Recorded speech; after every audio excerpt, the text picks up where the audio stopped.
Understanding autism is not a straightforward task.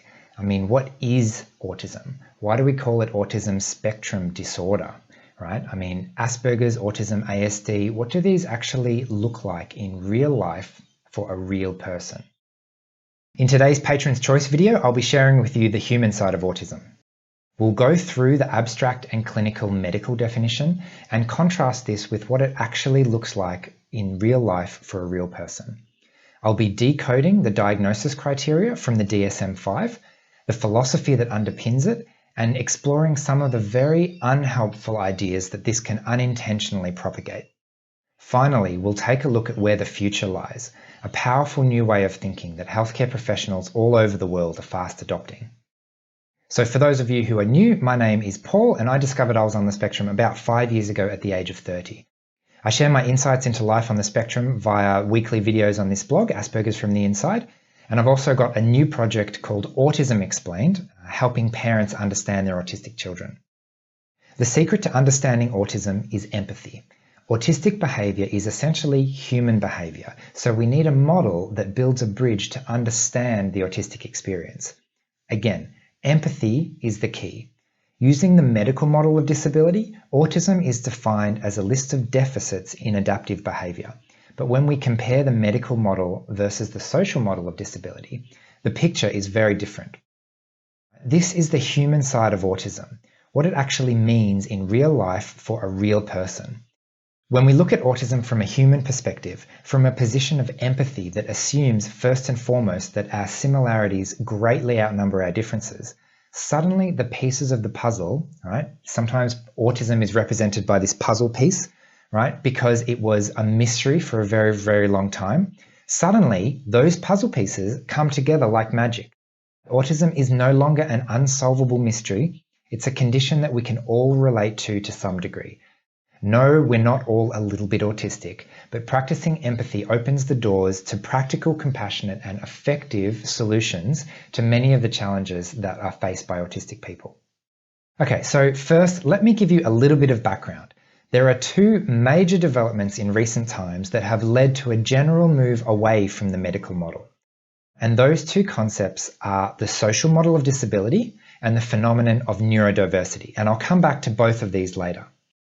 First, let's take a look at the medical definition of autism. If you type autism into Google, you'll get something like this.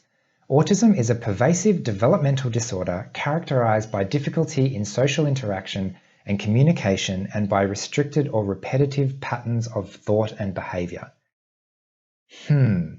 What does that mean? Right? Does that give you a sense of a person? Do you have an image coming up in your mind of the kind of person we're talking about, of an autistic person? What if I were to instead describe the human side of autism? An autistic person is one whose brain is wired to think and act differently. We are often very creative and passionate. We love to do our own thing and struggle to conform to social expectations. The outside world is often hostile and confusing, and so many of us prefer to instead retreat and take comfort in what we know, especially familiar activities and routines. The first definition we heard tried to define autism from the outside. The second one describes the experience of being an autistic person. It seeks to build bridges and create empathy so that you can understand what it's like for us. And this in itself helps immensely to overcome the social isolation which is at the core of the autistic condition. The internal experience of autism is one of inherent isolation. From my earliest memory, I felt as if I was different somehow, and it's been incredibly difficult to find my place in society. We live in a world that isn't designed for us, and we're expected to conform to social norms that are at best unpleasant, like trying to look someone in the eye, for example, or at worst, completely crippling, something like being forced to go through mandatory job interviews when you really don't present very well at job interviews. Suddenly you're severely disadvantaged and unemployed for your whole life. That's a problem for a lot of people. So for me personally, discovering I was on the spectrum showed me that I'd been spending my whole life trying to fit in and not doing a particularly good job, right? When in reality, I was born to stand out. What a massive burden lifted from my shoulders that was, right? realizing that I don't need to fit in, I don't need to do what everyone else is doing. I'm autistic. I was born to stand out. No wonder I was having so much trouble trying to be normal, right? That's a quick insight into my own personal experience. And with that in mind, let's take a closer look at the diagnostic criteria according to the DSM-5. DSM-5 being the Diagnostic and Statistical Manual of Mental Disorders, which is basically the rule book from the American Psychiatric Association. The criteria for autism is persistent deficits in social communication and social interaction, deficits in social emotional reciprocity, in nonverbal communicative behaviours, in developing, maintaining and understanding relationships. Coupled with that, there is restricted repetitive patterns of behaviour, interests or activities, stereotyped or repetitive movements, insistence on sameness, inflexible adherence to routines, highly restricted fixated interests, and extreme reactivity to sensory input. This is a medical model of autism. It seeks to identify a set of externally observable behaviours that correspond to a clinical level of impairment in various areas. You'll note that the basic premise is that there's more or less only one right way, right? There's one normal way, there's one healthy way, and deviations from that order is characterized as a disorder. Disorders result in an impairment of the individual, right? A disability, which in turn makes life difficult for that person. The natural consequence is that what we should be trying to do is to fix or even cure the person. And for a long time, success for an autistic child was defined as a child who is indistinguishable from their peers, right? That's what the medical professions were trying to do for a very, very long time until we learnt better. Things like lining up toy cars, finding comfort in routine, preferring to play alone, a heightened sensitivity to sound or light, atypical hobbies or interests, an aversion to looking people in the eye, tendency to bounce or spin or stim or other things like that.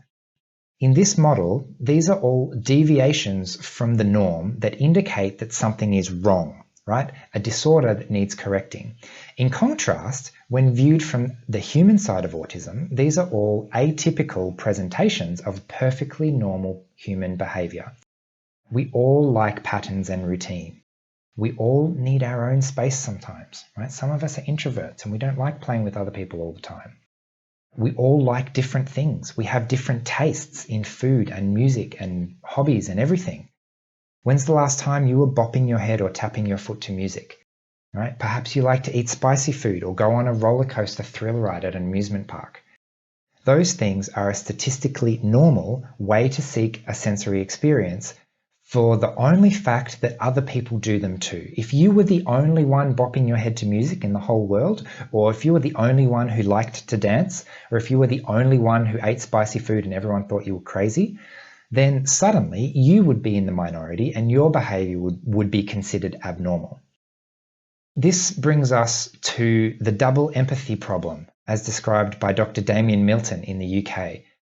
Neurotypical people are just as incapable of understanding and relating to autistic behavior as autistic people are of understanding and relating to the neurotypical behavior.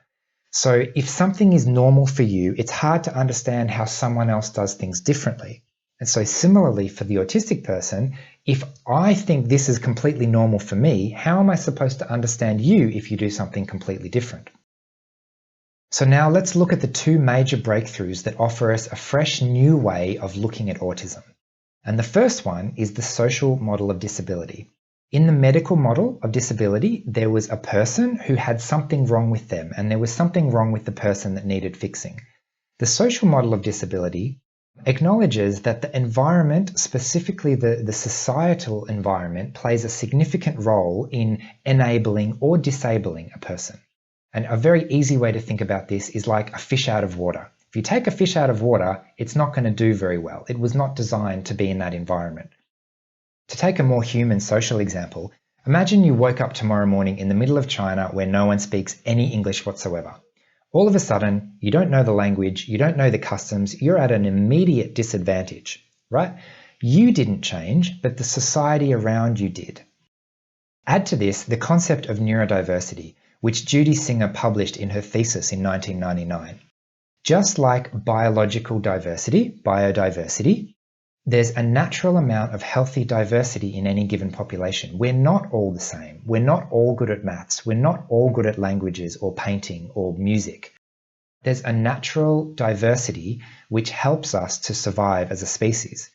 So when we realize that we're all different and that we're all supposed to be different, suddenly it makes sense that if you've got a distribution, some of us are going to be way outside what is considered normal. So perhaps it's not surprising that a person who does find that they're different in some significant ways experiences problems like isolation or difficulty relating to their peers. So with these two concepts of the social model of disability and of neurodiversity, we can now look at why more and more professionals are leaning away from the medical model. Now, firstly, don't get me wrong, medical model can be very useful for some things, and it's useful to have a set of externally verifiable criteria for diagnosis and things like that. But there are some very unhelpful ideas that this model can propagate if we're not careful. The first idea that's kind of inherent in this model is that there's something wrong with the child or person, and there's something that needs fixing, something that needs to be corrected. The second unhelpful idea is that autistic behaviour is strange and abnormal. This creates a gap in empathy, preventing parents from understanding their children, right? We're actually all very similar, but when you see a behaviour through a lens of that's abnormal, that's weird, it's harder to relate personally as to why someone might do that. So as I mentioned before, success used to be defined as a child indistinguishable from their peers, but these days most people have left that behind, and success is now more like a human being thriving in their own way. Does that sound slightly better? We can teach skills rather than teaching conformity, because some of us were just born to stand out. And when you try and fit a square peg in a round hole, even when you succeed, you destroy the peg in the process. So in contrast to the medical models that see statistical outliers as abnormalities, the human side of autism sees statistical outliers as just that, part of the normal distribution of humans and our diversity. So it means that, number one, we're all human, we're all different, and some of our differences are greater than others. And a particular set of differences leading to the symptoms in the DSM-5, right, as defined by the Diagnostic Criteria, often result in a particular set of outcomes, in this case, social isolation, amongst other things. So it means that we have the ability to help a person with autism cope in their daily life.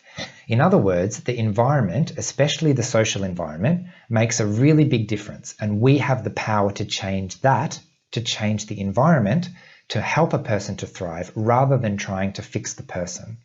And that's a huge difference. In the social model of disability, a person is not disabled as an adjective, as a way of being. It's not a part of their person or their personality. Disabled is a verb. A person is disabled by society. So, for example, if I have trouble with my handwriting and I can only write really, really slowly, I'm going to be disabled in an exam situation, disadvantaged when I have to write an essay from my memory on pen and paper in a limited amount of time. This was actually the case for me. I didn't have any special accommodations in high school, and I was writing flat out from the start to the end of my exam.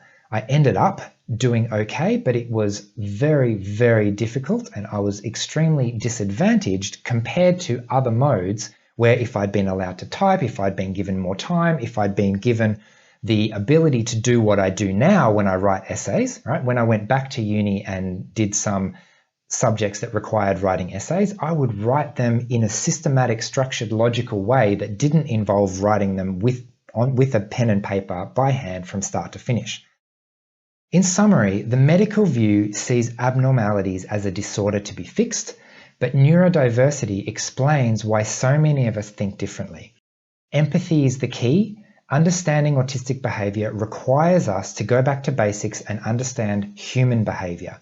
No, we're not all a little bit autistic, but we can all relate to some degree.